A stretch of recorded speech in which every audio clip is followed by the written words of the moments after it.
Peninsula adalah sequel film Train to Busan. Banyak yang nggak tahu kalau Train to Busan itu ada sequelnya. Train to Busan keluar di tahun 2016, sedangkan Peninsula keluar di tahun 2020. Kayaknya series ini ada 3, jadi bakal ada satu lagi. Untuk reviewnya, Train to Busan saya kasih angka 8, tapi untuk Peninsula ini lebih tidak tidak sebagus Train to Busan karena ada beberapa alasan. Jadi ini ada terjadi di dunia yang sama di mana zombie udah mengambil alih South Korea. Pemerintah South Koreanya gagal untuk menanggulangi bencana itu, jadi kayaknya semua udah jatuh dalam waktu 1 hari. Tapi bagian menarik dari film ini, jadi sepanjang review ini saya akan terus mengurai mana yang bagus, mana yang jeleknya film ini. Pertama, bagian yang bagus dari film ini, saya suka potensial di mana cuma ada satu tempat yang kena zombie, sementara dunia lain tetap berjalan sebagaimana mestinya. Jadi selain South Korea tuh semuanya sama aja dengan dunia kita sekarang. Semuanya masih oke, dan South Korea berhasil dikarantina ceritanya. Tapi di sini juga poin di mana menurut saya cukup ridiculous, konyol, karena katakanlah benar nih terjadi kalau di South Korea udah kena virus semua. South Korea itu bukan sebuah pulau ya. Dia adalah peninsula. Dia mempunyai perbatasan darat dengan North Korea. North Korea berhubungan dengan Cina. Jadi bagaimana cara mereka menanggulangi gimana zombinya tidak pergi, tidak kemana-mana lewat darat gitu. Jadi disclaimer lagi. Saya nonton film ini tanpa subtitle dan saya nggak ngerti satupun kata Korea kecuali kimchi, kamashimita. Pokoknya sangat parah banget. Vocab Korea saya paling nggak sampai 10 kata. Cuma akhirnya nekat aja karena sok pede deh film zombie. Ngerti nggak sih? Kan biasanya dari ngeliat dari kondisi aja kita bisa tahu apa yang terjadi. Memang gue ngerti apa yang terjadi dengan filmnya. Habis itu gue coba baca summary-nya juga, dan cuman kalau misalnya emang ada detail-detail kecil yang dia jelaskan dan gak kerai, ya berarti saya yang miss. Tapi kenapa nggak ada sepicilan di film itu yang memperjelas kalau bagaimana cara mereka menanggulangi perbatasan darat dengan zombie itu. Toh bagian news, tadinya gue heran kenapa tiba-tiba gue ngerti Korea. Ternyata ada beberapa bagian yang pakai bahasa Inggris, yaitu pada saat dunia lain mengobrol sebenarnya masuk ke dalam berita tentang South Korea. Jadi kalau misalnya lewat laut, oke lah, mungkin zombie nggak bisa berenang atau nggak kuat berenang atau mereka kurang pinter untuk nggak pinter untuk naik mobil atau mengoperasi satu kendaraan. Tapi kalau darat, kan mereka tertarik dengan suara, tertarik dengan bau mungkin. Bagaimana mungkin mereka dengan cuman punya satu tujuan, yaitu untuk menggigit manusia yang normal. Kenapa mereka nggak bisa lolos ke North Korea gitu atau ke bagian negara lain yang berhubungan? Ya, dan kalau misalnya South Korea jatuh dalam 1 hari, bagaimana negara lain bisa sadar atau bisa berhasil menanggulangi pada waktunya? Di film ini diberitakan kalau North Korea di karantin. Tapi selama 4 tahun, mereka dibiarin aja zombinya kayak gitu. Kayaknya itu juga nggak mungkin. Satu dunia, kalau memang sampai ada outbreak zombie sekarang, emang kita bisa tenang kalau kita tahu ada di satu tempat di mana ada zombie udah mengambil alih dunia. Dan kita bisa pede gitu kalau mereka nggak akan kesini, nggak akan ada orang-orang bodoh kayak di film ini yang akan ke sana. Ini menurut saya sangat konyol ya. Dan kalau misalnya beneran kejadian ini, pasti South Korea udah dibom atau diapain untuk memusnahkan zombie itu. Selain itu juga kasus, mungkin ada teori lain yang mungkin menarik. Saya nggak tahu tren ketubusan ketiga kayak apa. Tapi gue yakin deh banyak yang pengen menyelidiki kayak apa zombie itu mencoba mengambil spesimen. Itu mungkin lebih masuk akal. Dan tapi itu juga membuat kenyataan ini sangat dipertanyakan, gimana cara mereka bisa quarantine dengan benar, karena yang namanya outbreak ya begitu lolos satu aja itu udah udah desit gitu. Main review ini gue bakal banyak ngomel kali karena banyak yang nggak masuk akal, kadang-kadang berasa konyolnya tingkat tinggi. Contohnya, oke, ini kan spoiler semua ya, semua shit, gue nggak pernah kasih warning kalau review gue spoiler. Oke, ini ceritanya tentang dua orang yang sekarang tinggal di Hong Kong. Mereka diceritakan 4 tahun lalu pas Koreanya lagi outbreak, mereka berhasil meloloskan diri tapi kehilangan anggota keluarga. Jadi 4 tahun kemudian mereka di Hong Kong dan ditawarin dengan kayaknya mafia ya, untuk balik ke North Korea, mengambil satu truk yang isinya duit selama 20 juta dolar. Sebagai imbalannya mereka dapat 10 juta dolar. Oke. Ini menurut saya ini konyolnya parah ya. Pertama, monyet mana yang mau balik ke tempat yang jelas-jelas isinya zombie yang merajalela untuk mengambil uang di dalam truk? Untuk gimana cara lu merasa bisa selamat, dan kenapa lu mau? Ini mafia ini jelas-jelas dari mukanya aja nggak bakal duitnya dikasih ke lu gitu.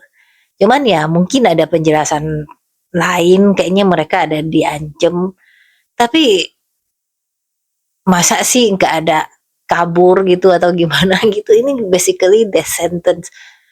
Nggak ada plan buat ngelawan zombie, bahkan di tren tubusan aja mereka bisa plak ban lengan mereka, jadi seandainya digigit nggak langsung tembus. Ini apa, datang cuma bawa senjata sedikit, gimana cara ngelawan zombie yang pasti muncul dengan massal tanpa persiapan apapun yang masuk tanpa persiapan apapun yang lebih gimana gitu. Apa kayak pakai ember kaleng, kayak pakai medieval cloth, apa, pokoknya sangat tidak masuk akal kenapa 4 orang ini mau balik ke situ. Oke, kalau mereka pakai diancam pakai apa? Diancam mau dibunuh atau mau dipotong atau mau dilaporin?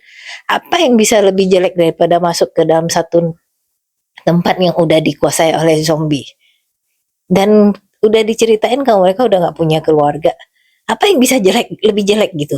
Jadi motivasinya gue nggak masuk di kepala. Apalagi siapa yang bisa percaya dengan monyet ini motivasi duit? Emang nggak punya otak apa? Mukanya aja kelihatan. Nah, jadi komplain gue juga di sini, villainnya itu, antagonisnya itu sangat-sangat over the top ya, lebay banget, kelihatan.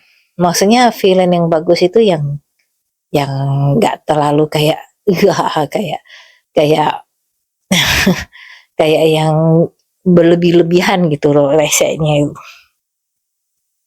Jadi keempat orang ini dianterin, mereka akan ditungguin, cerita akan dijemput dan mereka mendatang dengan perahu untuk masuk ke tempat yang daerah zombie. Ceritanya ketahuan kalau zombinya itu hampir kayak buta, kalau nggak bikin keributan mungkin mereka nggak muncul gitu.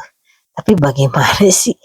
Oke, jadi pas mereka mau berhasil nemu truknya, ini juga gue bingung gimana caranya nyari sesuatu di dunia yang normal aja kayaknya susah. Ini nyari satu truk dalam kondisi gelap-gelap gitu.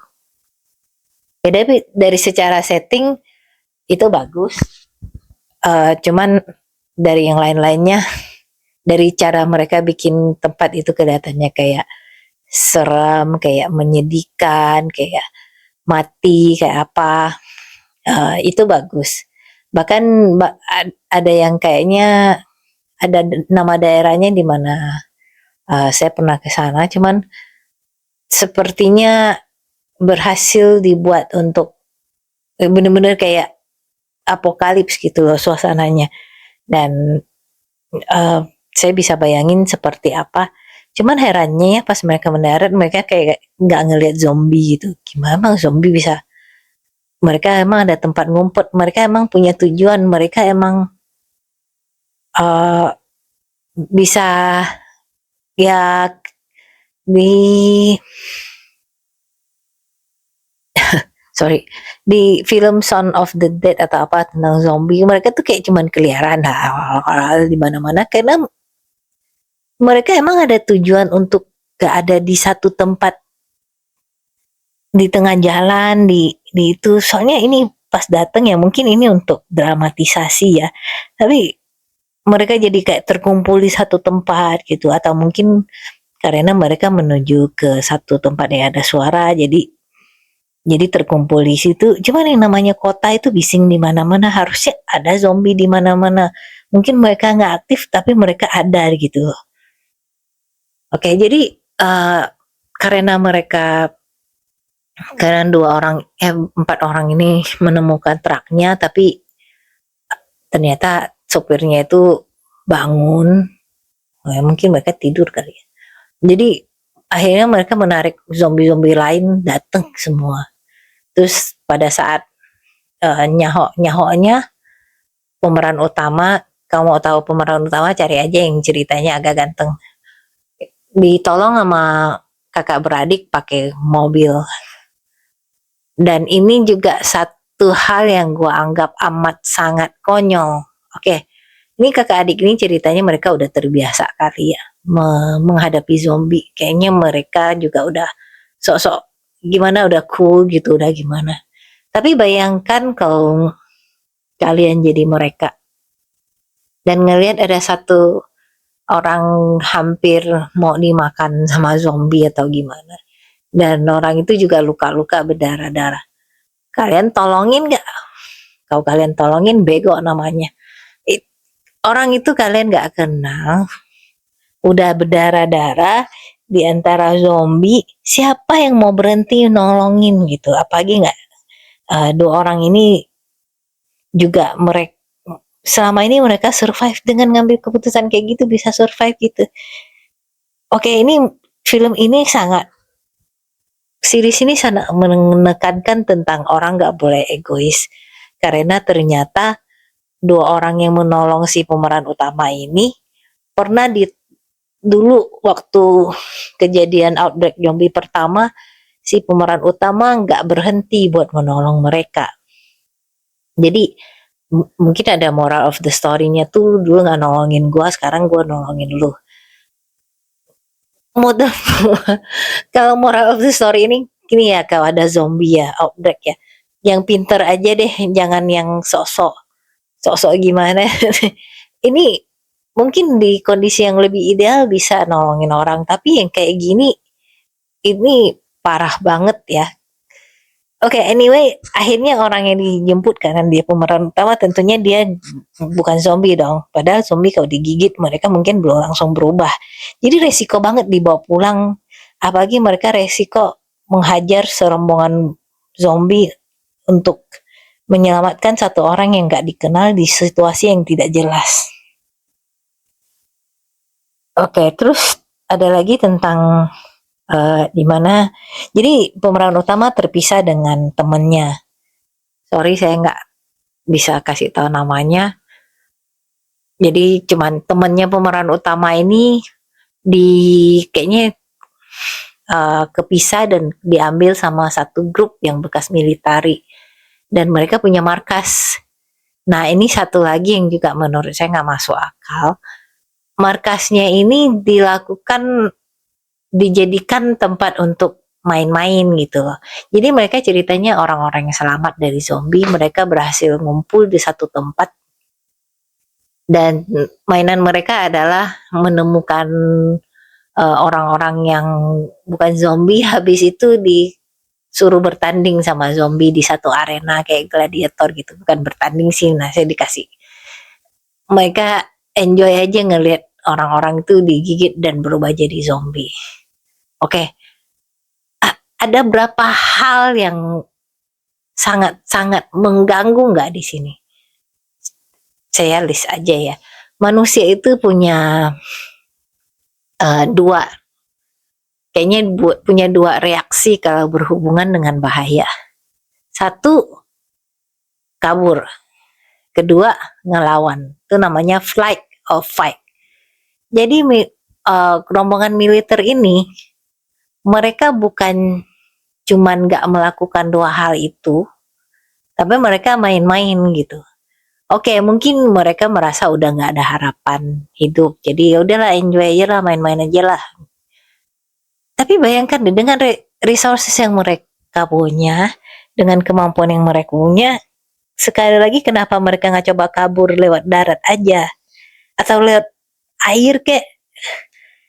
Kalau mereka bisa mengendalikan zombie, mereka mestinya punya rencana, mereka mestinya bisa gitu dengan orang, dengan skill, dengan resources yang ada. Tapi enggak, mereka cuma tinggal dan hiburan mereka apa? Ngelihat orang-orang berantem, bukan berantem, mencoba ngelawan zombie. Di daerah yang jelas-jelas pengamanannya sangat terbatas gitu loh. Masuk akal nggak? Menurut saya sangat tidak masuk akal. Tapi ya sudahlah, anggap aja masuk akal. Mereka bikin arena, ceritanya mungkin film ini pengen kasih lihat kesadisan dan kesadisan manusia mereka. Tapi apanya yang enjoy gitu loh, itu pertandingan itu paling kelar dalam 1 menit. Dan gimana cara mereka menemukan segitu banyak orang buat dinomorin dan dikasih bertanding dengan zombie. Film ini juga banyak banget dramatisasinya. Oke, secara general film Korea suka banyak dramatisasi ya, tapi kayaknya yang lain masuk-masuk aja, kayak Tren to Busan masuk-masuk aja. Momennya pas walaupun kadang-kadang agak panjang, tapi so far oke, menunjang cerita. Kalau film ini menurut saya kebanyakan dan kepanjangan drama-dramanya. Contohnya pas pokoknya pas mereka kehilangan teman, kehilangan keluarga itu mereka mungkin ya masuk akal sih, grieving ya, berduka ya. Tapi namanya juga film zombie, greget gitu loh, panjang-panjangin. Apalagi di endingnya, aduh, ampun deh. Kayaknya pas nonton kayaknya gue sampai matanya berputar-putar berputar-putar pada porosnya, karena gak kelar-kelar itu kasih musik sedih bla bla bla bla bla, sampai gue inget yang udahlah. Oke, gue bukannya orang gak berperasaan, tapi dan kadang-kadang terharu juga ngelihat gituan, tapi yang ini nggak, udah deh bah. Terus juga banyak plot yang nggak bisa dipercaya, kenapa mereka bisa menanggulangi apalagi pas endingnya deh, itu sangat nggak masuk akal menurut saya, kenapa mereka bisa berhasil. Terus ada satu lagi yang paling konyol sedunia adalah mereka akhirnya berhasil diselamatkan dengan trupsnya UN, United Nation. Tapi mikir deh, tempat ini, South Korea ini udah dikarantina 4 tahun. Terus mereka menyelamatkan 2 manusia random yang jelas-jelas habis dikejar zombie. Apalagi mereka nunggu gitu, nggak mungkin deh. Kalau mereka begitu, menurut saya itu konyol juga. Gimana mereka memastikan kalau kedua orang ini nggak kegigit? Terus nggak bakal mereka mendarat terus ngeliat random orang dan berusaha menyelamatkan dengan pasif gitu. Kalau memang mau menyelamatkan, mereka punya resources, mereka bisa tembakin tuh zombie, mereka bisa bikin penghalang atau apa. Enggak, mereka cuma nunggu lalalala, terus pas kelar udah diterima aja. Ini bakal jadi, nggak bakalan dunia bisa selamat deh udah dengan kebegatan mereka. Sebenarnya saya nggak sekesel ini pas nonton filmnya, walaupun menurut saya banyak potensial cerita yang kenapa mereka ngambilnya yang ngambilnya bagian-bagian yang menurut saya sangat susah dipercaya. Kalau dari segi masalah film ini istilahnya suspension of disbelief. Jadi oke deh yang nggak masuk akal jangan digubris ya. Pokoknya jangan dipikirin, pokoknya nonton aja. Jadi kalau misalnya kalian bisa kayak gitu ya mungkin bisa enjoy aja. Sebenarnya film ini harusnya bisa di-enjoy. Tapi karena kebanyakan hal-hal aneh kayak gitu yang mungkin kecerewetan saya sendiri. Sekarang ngomel-ngomel kayak gini deh. Kayak kalau dari segi rating kasih berapa ya? 4 atau 5 deh karena menurut saya banyak hal kekonyolannya ini gak bisa dimaafkan.